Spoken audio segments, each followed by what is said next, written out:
We are making brown butter chocolate chip cookies. The brown butter is really important because that's what makes these so nutty and intense and rich. It's super easy. The brown butter is a trick that you can use in almost anything that you bake to make it really just rich and delicious. And I want to show you exactly how to make it.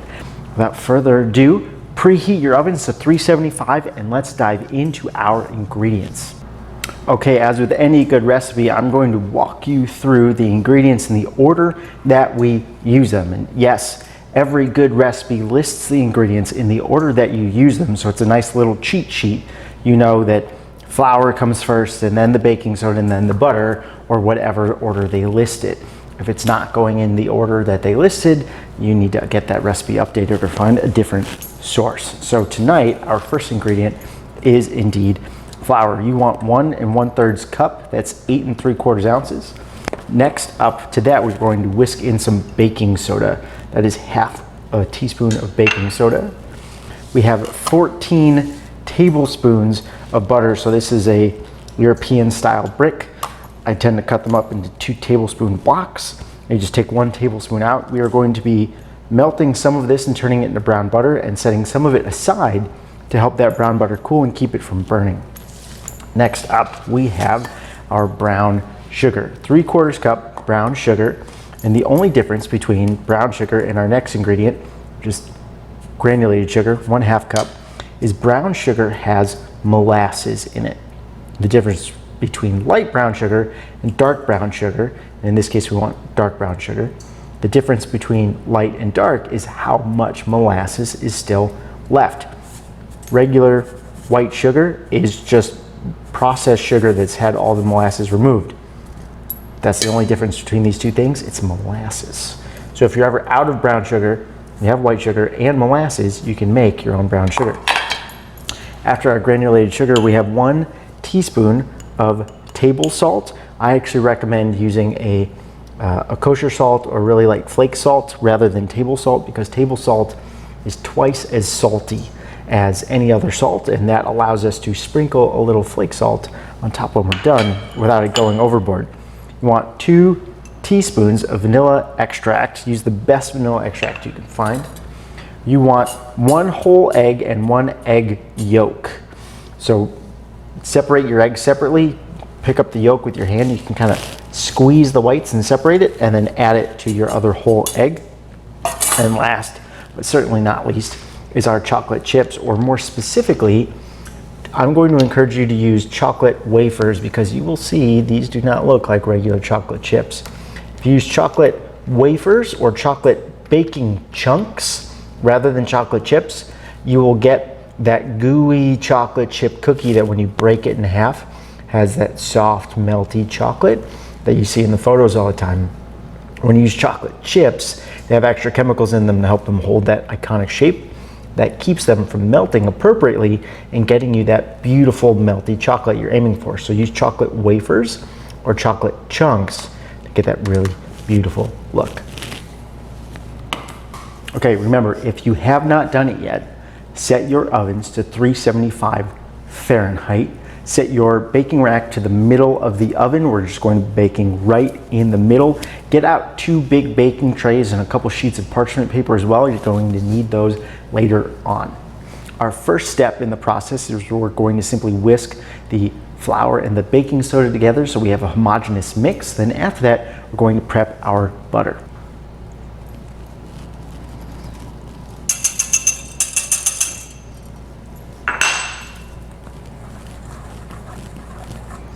You should probably use a bigger bowl for this.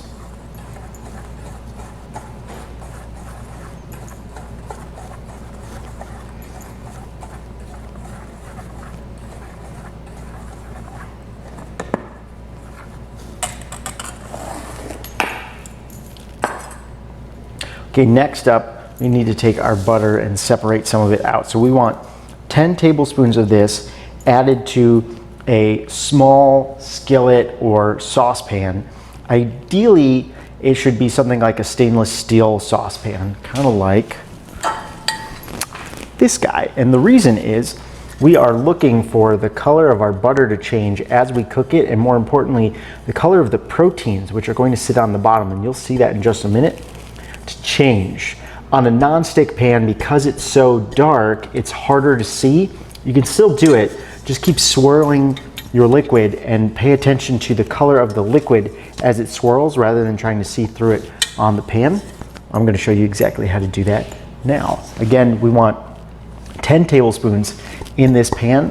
While that's happening, you want to add your other 4 tablespoons into the vessel you're going to mix most of your ingredients in. For me, it's going to be a stand mixer bowl.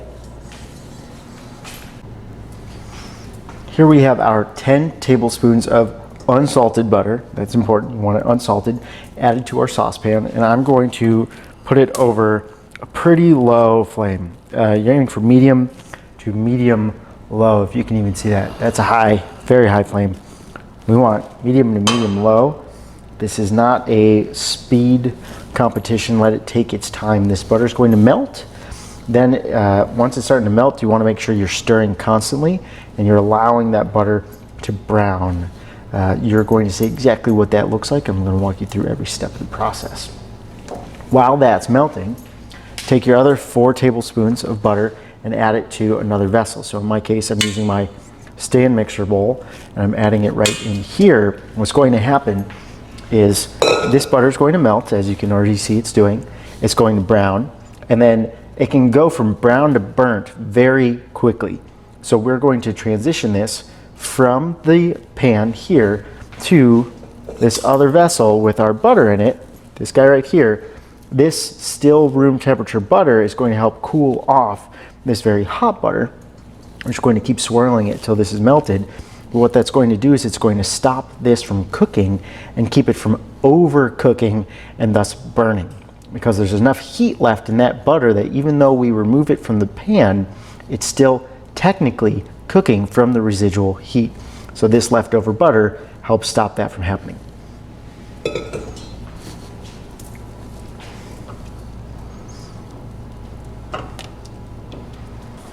Make sure you're also scraping down the bottom occasionally to make sure that any of the milk proteins that are in the butter get scraped off so they don't just sit on the bottom by themselves.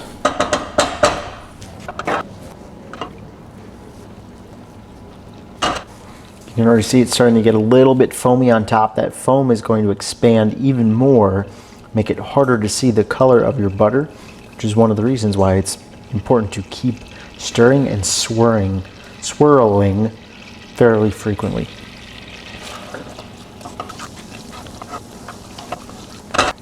What you have here, if you were to run this through a filter, is actually clarified butter.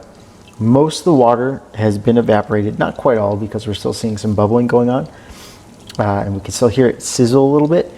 And the proteins, which you can see as little white dots on the bottom of the pan, if you were to run this through a little filter, say even just some paper towel or a coffee filter over a fine mesh sieve, you would have clarified butter on the other side, and that is butter with the water and the protein removed.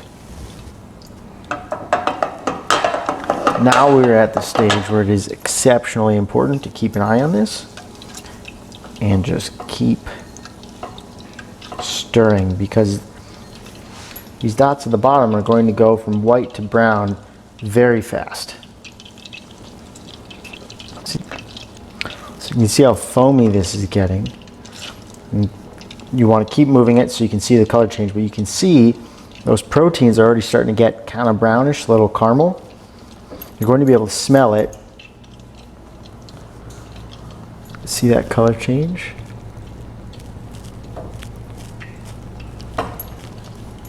So it used to be that bright yellow white color. Now we're getting to that deep nutty brown color.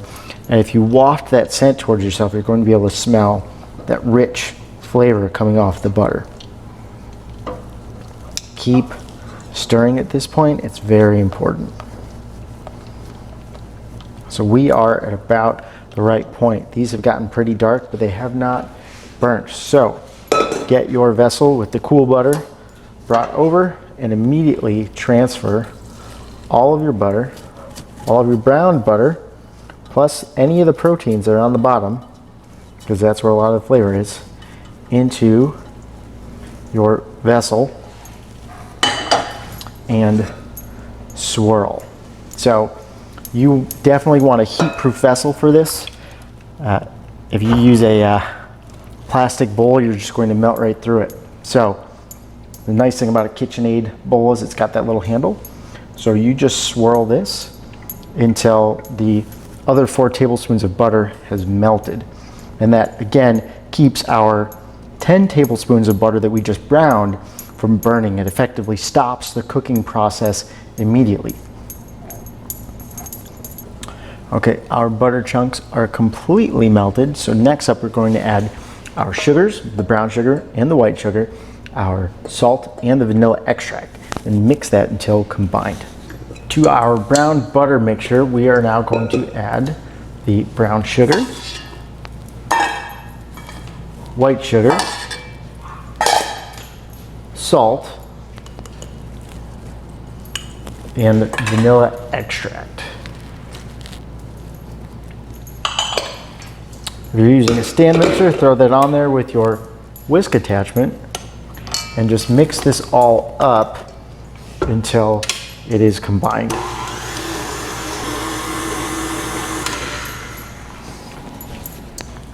Wipe down the sides once or twice just to make sure all the sugar is getting incorporated. Really catch the bottom. These stand mixers tend to mix the ingredients at the very bottom of the bowl. Stir that up for another few seconds.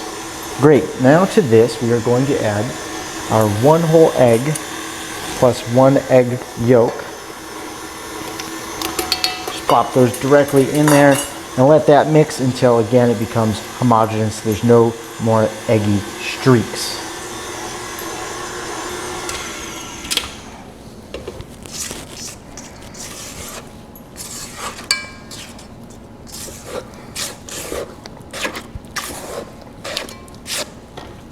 Okay, now is where things get really interesting. We actually go in an alternating pattern of 30 seconds on and 3 minutes off with our sugar butter mixture here. This little trick I learned from America's Test Kitchen, and it helps make sure all of our sugars are broken down and we get a really smooth mixture. So I'm going to put this up to a fairly high speed. It's a 4 on the stand mixer instead of 30-second timer.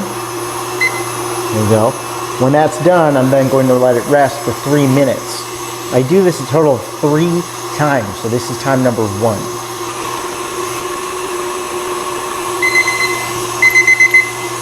So that was our first 30 seconds. I'm now going to start my 3-minute timer. By the way, these little cheapo kitchen timers, that may be $1 a piece, they're a really great piece of equipment to have around the kitchen. So we're still on cycle number 1 of 3, going to give it 3 minutes resting time. Okay, that is our 3-minute timer. We are now going to restart our 30-second timer. This is time number 2 of doing this mix. We have 1 more after this. Set your 3-minute timer again. Let that go. Still on time number 2. Okay, we are now starting our last 30-second counter. Give it up to 4 and give it 30 seconds. Okay, we are done with our butter and sugar mixture here. We're going to take this whisk attachment off and we're going to try to knock as much of this back into our bowl. So we've got our brown butter mixture here. This next step here, we're going to be mixing in our flour. You may have noticed there hasn't been any flour or chocolate added yet. Pretty important ingredients in this kind of recipe, chocolate chip cookie. Get that out of the way. So you could use the stand mixer for this last step and use the paddle attachment. I'm just going to do this by hand. It means I'm not going to accidentally over mix the flour and give ourselves kind of cakey cookies. That's one of the things you have to watch out for with flour, because if you overmix this, you will get gluten development, which is important in bread but bad in cakes. And that gluten development gives you a cakey or bread-like rather texture, which is a lot tougher, a lot chewier, and it's not the good kind of chew you want in a cookie. It's the good kind of chew you want in a pizza dough, which is not what you want your cookie to be. So we just fold our flour in, and folding is simply going around the outside and through the middle. And here, folding is just an easy way to incorporate our ingredients. If, however, you were working with something very delicate, like say egg whites, and you had whipped those up and they were your leavener in baked goods, you want to use this process because it knocks the least amount of air out of your egg whites, your leavener in that case, so that you still get all that rising that you whipped the eggs up for in the first place. So you're just going to do this until there are no more white streaks of flour, and just make sure, see in the bottom there was a little bit of extra flour. Make sure you really check the bottom of your bowl and really scrape the bottom there, because that is a place flour likes to hide sometimes. Okay, our dough is mixed up. Last up, we've got our chocolate wafers or chocolate chunks. Dump those right in, and we're just going to mix this again until homogeneous. And these giant chocolate wafers make really beautiful cookies with a really melty center and gooey spots to them, which are absolutely amazing. Okay, your dough is all mixed up and you have a couple options at this point. Option one, you could dig right in. You can start scooping these up, and I would recommend, if you're going to go with that option, using a cookie scoop. The size doesn't really matter so long as it's consistent. That's the beauty of a cookie scoop. You simply scoop into your dough, plop it onto the pan, and then every one of your cookies is the same exact size. The value there is that they will cook at the same rate. If you use a regular spoon out of the drawer, you'll often find that some cookies will be really big and some will be really small. And the big ones won't be cooked enough. And the small ones will be way overcooked, so they'll be really dry and crunchy. Cookie scoops, make sure that doesn't happen. I love using cookie scoops. Now in this recipe, if I use a cookie scoop, you can see there's a lot that comes on there. You scrape off a little bit. I find because I'm using the chocolate wafers, cookie scoop doesn't work quite as well. I get a lot of cookies out of it though, and it's totally an option. If you use chocolate chips, cookie scoop is a very good option. Another option, eyeball it. Scoop it out with a big spoon, throw it onto the pan. If you want something like 15 cookies out of this, aim for about 3 tablespoons per cookie. But the option I kind of like the most, because it doesn't require you to have a cookie scoop, which I love and I highly recommend you get one, is actually, since our dough is a little soft right now, throw it in the fridge for about 20 minutes, maybe 20 to 30 minutes. Let it firm up a little bit. Then, after it's had a few minutes to firm up, dump it out onto a piece of parchment paper or a cutting board and start cutting it into halves. So at that point, we're going to aim for about 16 cookies, a nice even number. And all we do is we keep cutting the chunks in half until we get to the number of dough balls that we want. The reason we do that is the human brain isn't very good at cutting things into thirds or fifths or sixteenths, but it is pretty good at estimating what half looks like. So if we keep cutting things into half, we'll actually get to a fairly even sized cookie without needing the perfect sized cooking scoop. So that's what I'm going to do right now. I'm going to take my cookie dough and throw it in the fridge for 20 minutes and show you exactly what that looks like. Our dough has been chilling in the fridge for about 20 minutes and it's gotten a bit firmer on us, which is going to make this process a little easier. Now you could scoop this out with a regular spatula, but I really like my dough scraper. These things are dirt cheap. You get a pack of 4 for somewhere between $1 to $4. Some will be rigid and some will be flexible, like this one. And what that allows you to do, especially with the rounded side, is you can get all of your dough out of a bowl. There's just about all of it. See, there's that little bit left with your dough scraper. They're often called bowl scrapers as well, rightfully so. You can get the rest out fairly easily and get a very clean bowl. So now that that's done, you can reuse this same tool, or you can use a bench scraper to do this. And what we're going to do is we are going to take this ball of dough here, and I was getting a phone call. I'm going to take this ball of dough, and you can get it into a kind of roundish shape. Should be pretty homogeneous already. And we're just going to chop it in half. So just eyeball whatever half looks like to you, and that should be pretty good. You might have to chop through some of your chunks. Set one half aside and use this other half, and as it is right now, you could even chop this in half. So we're aiming for 16 cookies here. So this is going to be 8 cookies. This is going to be 4 cookies. 4 cookies, which means we need to chop it in half a little bit more. If you're starting to get kind of a weird shape, form it into something even, chop it in half. Each of those halves will turn into 2 cookies. So just go like that. And each of these is going to be 1 cookie. So go ahead, get your baking trays out, and I am going to recommend you use some parchment paper on here to keep your cookies from sticking. And start placing your cookies, these little guys, on the tray. Form them up a little bit more into balls than we just had a moment ago. And because these cookies are fairly large, and if they stick, you can use your bench scraper, scoop them up. Because these cookies are fairly large when they're done, I'm only going to put 6 of these on each of my baking trays. I'll show you what that looks like in just a moment. But that gives them plenty of room to spread out on the pan.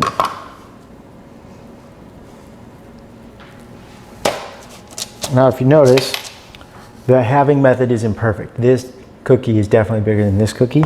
If you want, you can just steal a little from one cookie, put it on the other, and you'll get to something a little more uniform.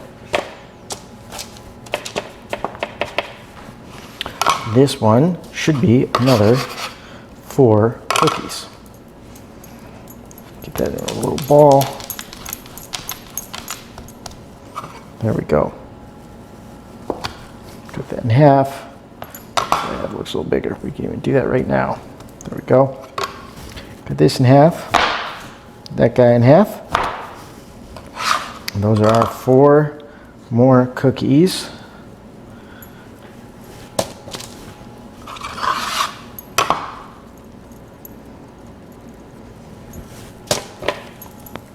Now I'm going to keep shaping these up and chopping the rest of that up, but you don't need to watch that. I want to show you one extra special step before these go into the oven. So this is a totally optional step, but I highly recommend it.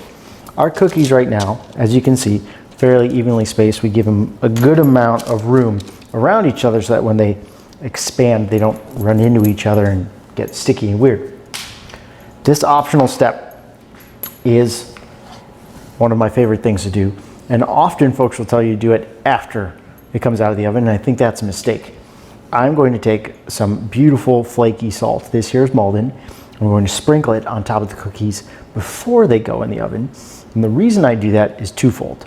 First, because the cookies are still a little wet, the salt sticks better. So when it hits the cookie, it just sticks. It doesn't fall right off like you sometimes run into when you take it out of the oven. Second, as the cookies expand in the oven, it helps make up for the fact that you may have put too much salt in any one spot, and it evenly distributes the salt across the top of the cookie due to the natural expansion that happens in the oven. So we're going to take advantage of that natural expansion and the stickiness of the cookie and add the salt right now. Now you can be fairly generous for a couple reasons. It's a really big flake, didn't want to lose that one. One, because a lot of this salt is going to bounce right off. And 2, because while it looks like you're adding a lot on some of these cookies, in your final product, because it expands, it actually is not going to be nearly as much as it looks. So this tray right here can go into your 375 oven for 10 to 14 minutes. If your oven runs pretty true to 375, you will be closer to that 10 minutes. And what you want to do is about halfway through, rotate your pan. So you want to do a full 180 rotation. And that's going to make sure that these cookies bake evenly. So in my oven, it runs fairly true to 375. That means 5 minutes in, I'm going to rotate these.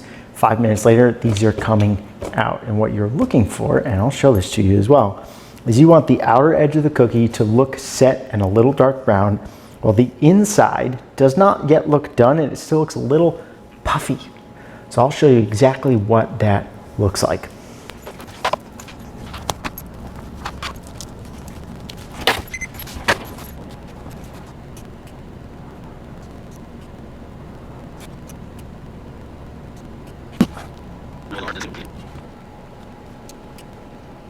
Okay, these cookies are about perfect. I want to show you what's going on right before I pull them out. So you can see that their edges are pretty brown. These have actually maybe gone just 1 minute too long. And their centers are still light and puffy. So these are going to go out onto the counter, leave them on the tray, put the tray on some cooling racks and let them cool until they are about room temperature. Now these cookies just came out of the oven a moment ago. Their tops are still, so the pan's hot too. Tops are still soft. You can see it dense if I tap it. Their edges are a little brown and set, and they've already started to collapse a little in the center. But if you saw that last video clip, you saw that the centers of them mounded just a little bit, and that's the sign that your chocolate chip cookies are done. Too much longer than that, you'll actually get a burned cookie. You don't want the center to look done while it's still in the oven.